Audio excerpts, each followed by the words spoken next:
জামাতে হিদায়াতুন নাহু। পরবর্তীতে প্রস্তুত থাকবেন ভাই মোহাম্মদ আব্দুল মুমিন, জামাতে মিজান।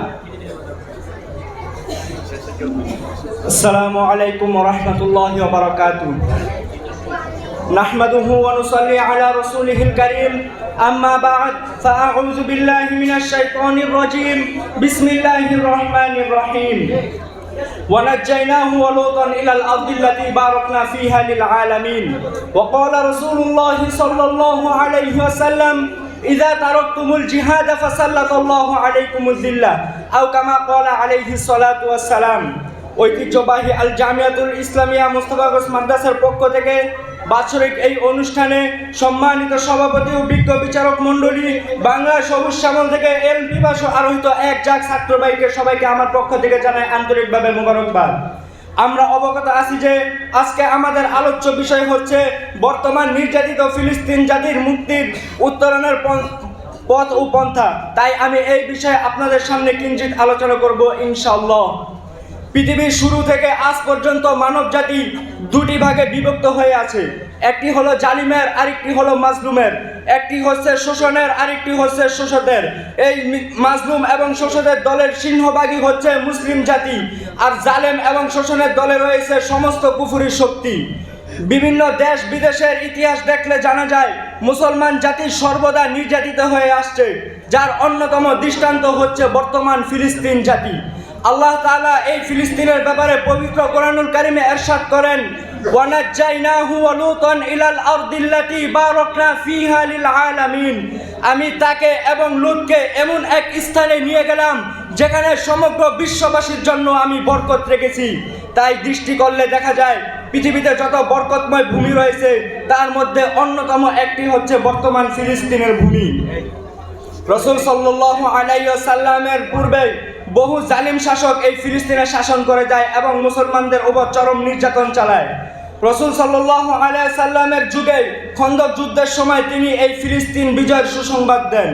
হযরত ওমর রাদিয়াল্লাহু তাআলা আনহু এর খেলাফতকালে 16 হিজরিতে এই ফিলিস্তিন মুসলমানরা বিজয় করে। 968 খ্রিস্টাব্দে উবাইদিয়ারা, যারা শিয়া মতবাদে বিশ্বাসী ছিল, তারা ফিলিস্তিনকে দখল করে নেয় এবং ফিলিস্তিনের মুসলমান জাতির উপর অবর্ণীয়ভাবে হত্যাকাণ্ড চালায়। এরপর 1244 খ্রিস্টাব্দে যখন সুলতান সালাউদ্দিন আইয়ুবী এই ফিলিস্তিনকে বিজয় করে, তখন কোনো ইহুদি সম্প্রদায়ের শক্তি ছিল না এই ফিলিস্তিনের ভূমিতে বসবাস করার। কথা বলেন ঠিক কিনা? 1948 সাল থেকে 1950 সাল পর্যন্ত এই ইহুদি জাতি ফিলিস্তিনের ভূমিতে এসে মুসলমানদের উপর চরম নির্যাতন চালায়। 1966 সাল থেকে আজ অবধি পর্যন্ত তারা ফিলিস্তিনের শিশু নারীদেরকে হত্যা করতে থাকে এবং তারা তাদের বদ অভ্যাস অনুযায়ী মসজিদে আকসায় প্রবেশ করে 7,000 মুসলমানদেরকে জবাই করে তাদের নিদর্শনগুলো ধ্বংসস্তূপে পরিণত করে দেয়। কথা বলেন ঠিক কিনা?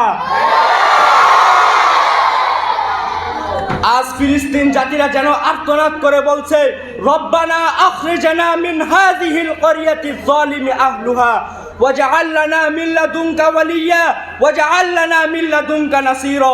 আর বিশ্বের মুসলমানরা তাকিয়ে তাকিয়ে শুধু তা দেখছে। প্রিয় উপস্থিতি, এই ফিলিস্তিন জাতির মুক্তির পন্থা হলো দুটি। নাম্বার 1, আমাদেরকে পূর্ণ মুমিন হতে হবে। আল্লাহ তাআলা পবিত্র কোরআনুল কারিমে ইরশাদ করেন, ওয়া'আদাল্লাহুল্লাযীনা আমানু মিনকুম ওয়া আমিলুস সলিহাতি লা ইস্তাখলিফান্নাহুম ফিল আরদ কামা ইস্তাখলাফাল্লাযীনা মিন ক্বাবলিহিম। এই আয়াতে আল্লাহ তাআলা মুসলমানদেরকে খেলাফত দেওয়ার জন্য দুটি শর্ত আরোপ করেছেন। 1, পূর্ণ মুমিন হতে হবে। 2, প্রত্যেককে সৎ আমল করতে হবে। নাম্বার 2 পন্থা হলো আমাদেরকে এক প্ল্যাটফর্মে ঐক্যবদ্ধ হতে হবে এবং সবাইকে দল ও মতবাদ ভুলে গিয়ে এক ঐক্যবদ্ধ একত্রিত হতে হবে। আমরা যদি হাতে হাত রেখে ময়দানে অবতীর্ণ হই, ইনশাআল্লাহ কোন কুফফার শক্তি মুসলমানদের উপর আক্রমণ করার তো দূরের কথা, মুসলমানদের দিকে চোখ তুলে তাকাবারও দুঃসাহস পাবে না। ভাইয়েরা আমার, আমরা মুসলমান, ইসলাম রক্ষা করার দায়িত্ব আমাদের। আল্লাহ তাআলা পবিত্র কোরআনের একাধিক আয়াতে জিহাদকে ফরজ করেছেন। রাসূল সাল্লাল্লাহু আলাইহি সাল্লাম ইরশাদ করেন, ইযা তারাকতুমুল জিহাদা ফাসাল্লাতুল্লাহু আলাইকুমুজ জিল্লাহ, যখন তোমরা জিহাদ ছেড়ে দিবে তখন আল্লাহ তাআলা তোমাদের উপর লাঞ্ছনা চাপিয়ে দিবে।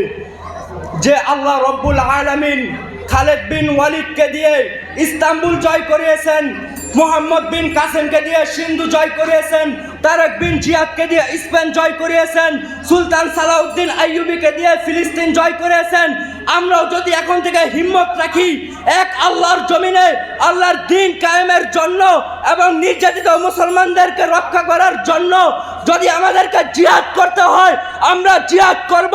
যদি আমাদেরকে জিন্দালখানায় বন্দী থাকতে হয় আমরা বন্দী থাকব। যদি আমাদেরকে রক্ত দিতে হয় আমরা রক্ত দিব। যদি আমাদেরকে গর্দান দিতে হয় আমরা গর্দান দেব। ইনশাআল্লাহ এই চলতি শতাব্দীর মধ্যে মুসলমানদের বিজয় আল্লাহ তাআলা আমাদের মাধ্যমে দান করবে। কথা বলেন ঠিক কিনা? আমরা দোয়া করব আল্লাহ তাআলা যেন আমাদেরকে জিহাদের পরিপূর্ণ হক আদায় করে জিহাদ করার এবং এই নির্যাতিত মুসলমানদেরকে রক্ষা করার তৌফিক দান করুন। নাসরুম মিনাল্লাহি ওয়া ফাতহুন করিব ওয়া বাশশিরিল মুমিনিন। আসসালামু আলাইকুম ওয়া রাহমাতুল্লাহি ওয়া বারাকাতুহু। মাশাআল্লাহ।